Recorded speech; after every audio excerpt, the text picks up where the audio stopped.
now you made me want to go to a dev conference. Like, I used to go one every week, maybe 8-10 years ago. I miss them. I need to go at least to one a year. Do it. Why not Laracon? If you invite me, will you invite me to the conference? Yeah, I'll invite you. Okay. I'll let you come to some of the cool stuff we're doing, because we're adding a lot of cool stuff on the side.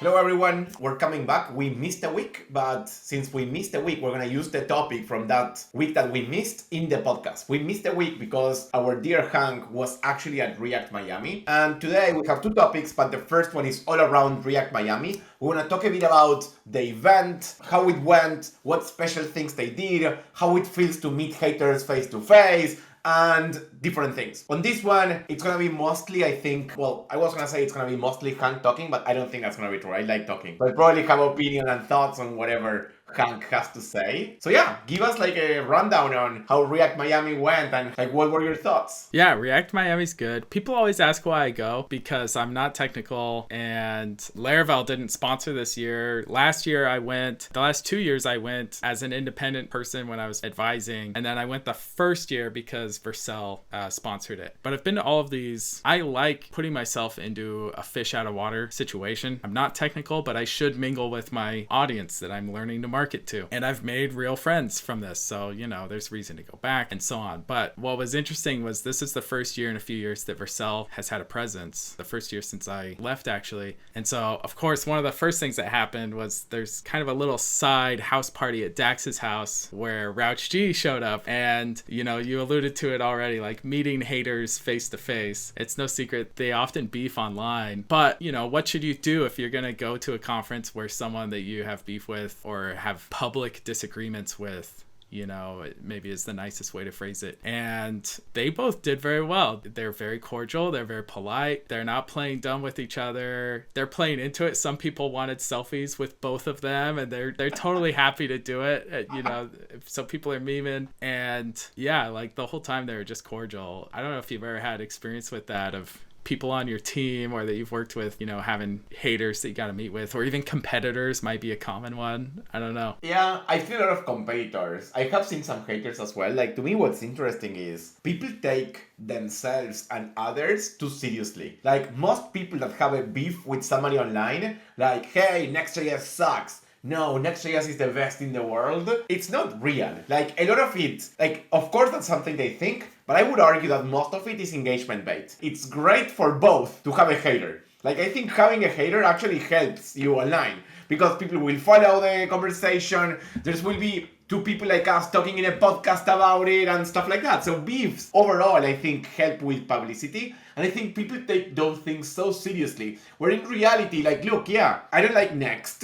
but I don't care about the person who created it. Like, maybe I like them, maybe they are awesome. So in that sense, I think people expect them to hate each other. And that's never gonna be the case. And one thing that's interesting about it is online personas have to be filtered. And especially the more popular the person is on a place like Twitter, and the more of a keyboard warrior type of person they seem like, the more likely it is that they are trying to amplify a very specific message. And thus they have to hone their message down to the essentials. Most people that I've seen that are really good at like writing on Twitter or even on Slack or everything, they are more shy or more calm in person. And the person who is more like shouting and more energetic in person, or maybe more shy or quiet on Twitter, like that typically happens. Yeah, so that was an interesting thing to witness. But there's lots more to talk about with React Miami. Wait.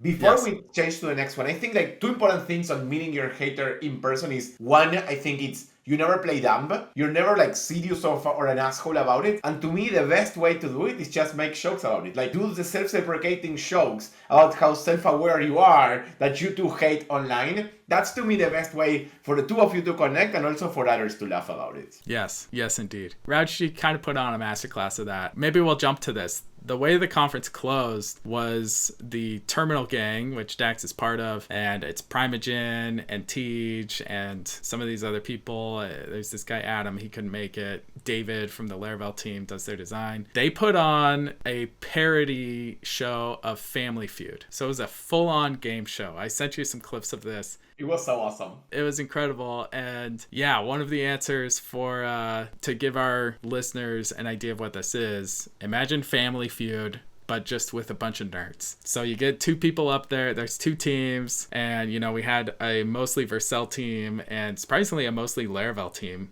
Because we had a good presence there, which maybe we'll get into that. But, we had two people up there with their hands on a button to try and answer. And the question was, what CEOs yap more than they code? And this guy from the Laravel community, instantly hit it. And his instant answer was Rauch G, which Rauch G was up there having a good time with it. In fact, if you watch the video, Rauch G kind of pointed at himself. And I don't know if he's saying, no, we should have got it, or, hey, say me, I'm the correct answer. And he's owning it. Either way, it was great. That type of content, one of my themes for the year, there's I want to get good at AI. I also want to figure out this whole influencer in B2B marketing thing. And this is a really interesting thing because they do a whole game show. They had little ad breaks for their sponsors, the people who paid for the Terminal Gang to show up there or otherwise sponsor the Terminal Gang. And the brand association is interesting. Whether the message is getting through is one thing or another, but the attention they command. But the best part is not having an ad in the game, it's actually participating in the game. It's if you can get one of your members of your team to become popular enough or be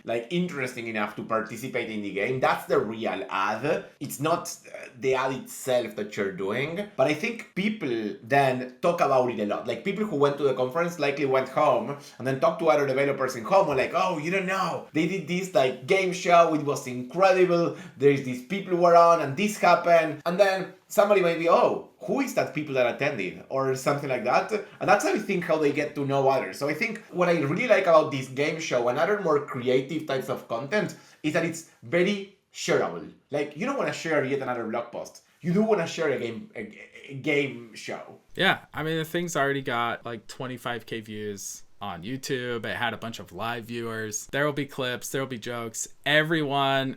So React Miami is one of those conferences where honestly not a lot of people are watching the talks. There's a strong hall track, lots of networking happening, lots of people just chatting the whole time. That was one of there were three things where everybody was seated: the opening, the secret panel, which I'll get back to, and then this game show at the very end. And I was sitting next to a guy. The opening was just, the welcome thing from the CEO of G2I talking about, hey, here's how we came to React Miami. Here's why it's special to us, blah, blah, blah, which he did a really good job with. And then, during the Terminal Feud thing, I was sitting next to this developer from Mux, and he turns to me, and we've both gone to all 4 years, so we know each other now. He's like, this is the craziest thing I've ever seen. And it's rare that you laugh out loud at a developer conference. So one person described this conference, because it's also in Miami and there are lots of people pulling all-nighters, partying and all that type of stuff that isn't so much for me. But one person described it really well as it's spring break for developers.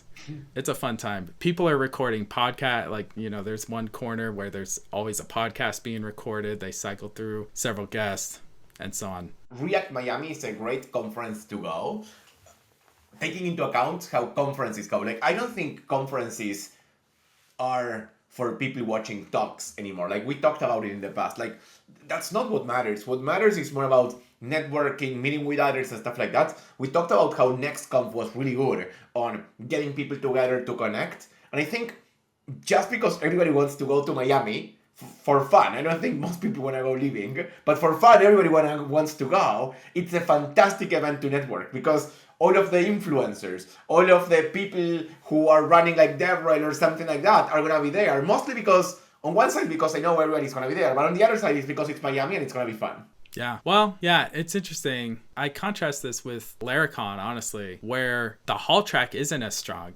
And people do sit down for every talk and they're honed in. And there are definitely differences in communities, but React Miami, it's a vibe. It's a good conference. It's more my vibe of conference. I used to be DevRel. When I used to speak at conference, I never watched any talk from any others. And I knew all of the speakers were not either. We were mostly in the halls, just running around and playing around and then went out drinking or partying or something like that. That was the fun part of the conference. And interestingly, That's the part that as DevRel made the most difference. I don't remember with which company, but with one company, I remember that I got them to do a partnership with us and like share our content because we went to a karaoke and I bribed the person who was choosing the songs. I gave him like $50 to get the other guy to sing faster because he wanted to sing a song. And then he was just like laughing about it. And that's how I got the partnership, for example. That stuff is real. Like that type of networking, I think is the most valuable thing you can get out of these. Now, one other thing that was interesting about React Miami and one big draw of it is you get really influential people there. And this year they had Rauch G, they had Taylor Otwell, creator of Laravel, I'll get back to why he was there in a second. And they also had Tomo Chino of Vercel, who was one of the early people on React, and they had Jordan, the creator of React. And they put those four on a panel on stage. The history of React. I saw it. I didn't go to the conference and I saw it. Yeah, and then they didn't record or stream this panel. So it was really cool to have exclusive content for the people in person. I'm still interested in gathering feedback on how that goes because I'm like, maybe I should do that at LaraCon. Really yeah. I like it because then that's another shareable piece of content because it's like, dude, I went to this panel that wasn't recorded and you don't know like all of the things that I got. It's FOMO drives so much of sharing, and it's like I went to this conference and it was this game show, or I went to this conference and I was to this panel, and I think triggering FOMO on others is some way to show off a bit, like it's a humble brag, and that makes people share it. Absolutely. And the panel, like those four panelists were powerhouses. To be honest, the moderators. Who was on the panel? Rauch G, Tomo, Jordan, and who else? Taylor Otwell. Oh, Taylor. Okay. Which, the first time he spoke... Why is Taylor the history of React? Wasn't it the history of React, the panel? It was about open source in general. It was about open source frameworks.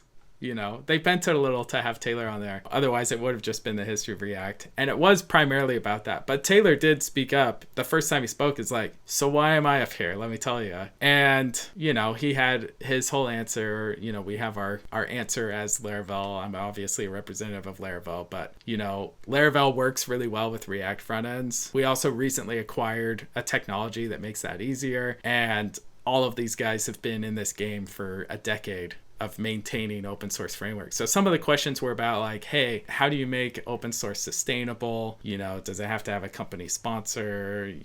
There was a lot of interesting stuff, but probably half of the time with the panel was spent on just the actual history of React and the early criticism. And I remember the first talk, everybody hated it. Nobody understood it. It was in JSConf EU, if I don't read. I was actually there. Yeah, they talked about how their coworkers came to them at lunch after they presented this and basically told them what idiots they are. And seems like Jordan still has some trauma around that. Which, I remember. Of course. You know what I would do for the next React Miami? I would do like a Dax stand-up comedy where he just rants on how Next sucks or something like that. Like I would see that. Or it could be like a rap, like a hip-hop fight. Like I don't remember the names between Rauch G and Dax, similar to Hamilton. Well, I'll send your notes to Michelle, the conference organizer. But yeah, it was a very interesting conference. It's also very interesting to see this conference sell out when others are struggling. They had great sponsors. They sold out to 500 people. Meanwhile, we're seeing we've talked about this before a couple months ago, how a lot of conferences are struggling. They're not able to get the ticket sales, let alone the sponsorships, to survive. And React Miami's already booked their venue for next year. They're already selling tickets. It's pretty awesome. Pretty awesome stuff. I think you had a topic. I did. I actually now you made me want to go to a dev conference. Like I used to go one every week, maybe 8-10 years ago. I miss them. I need to go at least to one a year. I like your idea of like doing one. Maybe I do React Miami next year, or maybe next conf could be another one. But I'll do one next year. Do it. Why not LaraCon? If you invite me, will you invite me to the conference? Yeah, I'll invite you. Okay. I'll let you come to some of the cool stuff we're doing, because we're adding a lot of cool stuff on the side. I like it. That's the problem. Like now, if I go to a conference, I'm not one of the cool kids anymore. Before, I used to get invited to everything when I went to a conference. Now it's harder to get invited to everything. It's like, who is this old guy? Like he's not a developer anymore. Like fuck him. Second topic. This is something that maybe you saw on Twitter, but Figma sent... Yeah, sorry. There is something else I want to say about these conferences. And a great value to going in person, especially as like a marketer like me who's usually more in the background and I'm not known, is you do get a good taste for people's personalities and what it's like to work with them. So for example, like I described Dax and RouchG, they're very warm in person, easy to talk to. Same with Primogen. Primogen like knew my name just because there's been some stuff we've done with Laravel. But there are other very influential people who I've met and worked with multiple times, and they just don't care who I am. And like I don't have an ego about it, but it's interesting to see how people treat you when they don't think you're important. And that actually affects how much I want to work with them and how much I, you know, if they're going to ask me for sponsorship, there's going to be a resistance. And But it's also about, when I was writing marketing, I always went to conferences to see how people did booth, how DevRel was connecting with others. I tried to go to side events to see how the side events went and etc. Like, I think it's a great place as a marketer to actually learn. Like, I always say that if you're a marketer and you work with dev tools, you need to go to conferences. You need to go to see talks. You need to go to meetups even. Like, you need to be there. Like, how can you market to a persona that you don't live their day to day at least a couple of days a year? I think that stuff is more valuable than like learning how to code or use your own product even. Yeah. Okay, let's talk about the Figma thing now. So switching topics, I don't know if you saw, but Figma sent a cease and desist to Lovable saying that they've registered DevMode because Figma has this DevMode product. So what they said was that Lovable cannot use DevMode, which they recently added to the product because it was trademarked by Figma. To me, a couple of thoughts on this. Like, it's number one, how can they trademark DevMode? Like, is that something real? Like, it's two very generic words. Exactly. That's a really hard trademark to defend, and it's exactly the type of thing that your lawyer will tell you, if you want this trademark, you have to defend it whenever you see it come up. And so I am sure that's the catalyst of this, is Lovable said, hey, we have DevMode, and Figma was like, oh, we're calling it that. And a lawyer said, if you want to keep DevMode trademarked, or if you want this trademark to stick, you have to enforce it. I don't know. Why would they even try to enforce, anyway, why would they try to enforce like a dev mode? I honestly don't get it. And to be honest, on what Lovable is using it makes sense. Like, they are now allow developers or people to see the code to change it, and you put dev mode for that. What was interesting about it was, number one, CEO of Lovable, I think, was extremely smart at sharing it, because I think he knew that most people were gonna be, what the fuck is Figma doing? And it got like hundreds of retweets. Everybody was talking about it. I even saw the VP of developers of DevRel, I think it is, at Cloudflare, saying like, we've had dev mode for a long time, showing like the setting that said like developer mode, and we got no letter from Figma. So I think Lovable CEO was really smart about it. What I don't understand why is, I think his name is Dylan, but why the CEO of Figma played dumb about it? Like, I would have tweeted something. I would have tweeted something like, hey, we fucked up, legal team pushed for this and I didn't see it, or maybe legal team pushed for it and I just said yes, but we shouldn't have done it, like, we're sorry. But I don't understand why he didn't say anything. You know, I think it is the type of thing that could have happened without the CEO like really thinking about it, but it's a hard thing because it's the reason it got so much attention is because it's such a hard trademark to defend. And I've been in these situations before where, you know, so I was at Lambda School, you know, had a trademark dispute. They lost. They're called Bloom Tech now. I was at Vercel when Vercel changed from Zeit to Vercel. One of the reasons was because there wasn't a lawsuit, but there was a fear that the big German newspaper would start to come after that trademark, and they had sent a kind of an exploratory letter of the sense, and we said, we don't want any trouble, it's worth rebranding right now. But those are very like... Zeit. I don't even know what it means, but it's not a common word. I think Vercel is a better name, by the way, but I don't think Zeit is like a common name. Same with... Everybody has dev mode. Exactly. And one interesting case that's probably most similar is Copilot. There are a lot of products being called Copilots now. Yes. But Microsoft isn't going around and trying to enforce it, I think because they know this is a really hard one to enforce. Copilot was a really smart name. Like, I really like it as well. Copilot, I think, is something that, they thought about it and it sounds great. Like, again, it's not enforceable. But dev mode is not even a thought out name. It's like, how do we call it when a developer can use it? Oh, I know, dev mode. Like, that's it. Like, it doesn't even require that much thinking. And it does its job, I think, in terms of the branding, because Figma is a designer tool and they're trying to say, hey, there's something in here for developers. You flip the switch, it goes into developer mode and you can use it. But it's the trade-off of, if you make a very generic name, it's going to get used elsewhere. And that's why it's Figma dev mode, you know? But even if the CEO didn't see it, even actually more, if Dylan, the CEO of Figma, didn't see it, I even think it's smarter to say like, hey, we're sorry, like, I didn't see this, and we just sent it, and now it's a meme. Like, I get it. Like, something like that. I would have at least tweeted something. Well, no, I'm with you, but we wouldn't have, neither of us would have like sent that letter in the first place. The thing is, I don't know the mind of that CEO and whether he believes that they own this trademark and whether he believes that they're going to win this. It's a hard case to make. If you're the CEO who does that, this is a great moment to backpedal.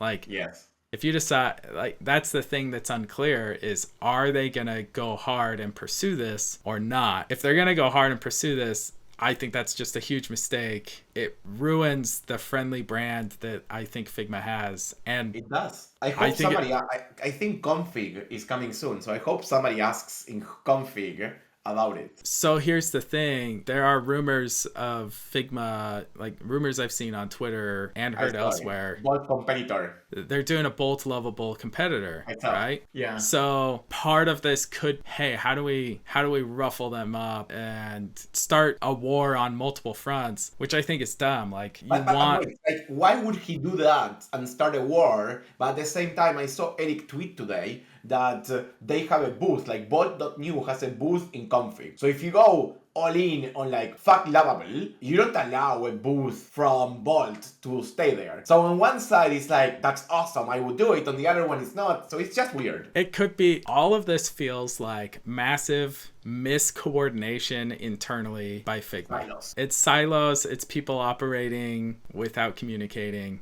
Yeah, it's so there's another lesson here. Cross-functionally communicate before you threaten other companies or before you let them sponsor, etc., etc., etc. Like, you should know. You're going to config, right? I'm going to go for the I'm just going for the Bolt Hackathon. But it's in the same week as config, so it's the same week. It's part of config, which actually I think they're calling it reconfig. I think Bolt's thing is reconfig. I love it. So that's cool. You're participating on the hackathon or just going because of your friend? I'm just going because my friend runs marketing there, and it sounds like a great time. I want to see how this event. Right? It's the Chainsmokers. It's like a big deal. Pretty good. Yeah, it's a pretty big poll, actually. And, you know, another event for me to go to and learn and see how this works. Hackathons are not something I've really run or done. It's something people tell me all the time I should do more of. We've talked about hackathons, so I'm like, this seems like the perfect thing for me to go to and learn a bit. Well, we'll have another topic in May to talk about. But I think with that, we're closing for today's. Yep. So thank you as always for listening. And if you have any thoughts, tweet at us. Thank you. Thank you.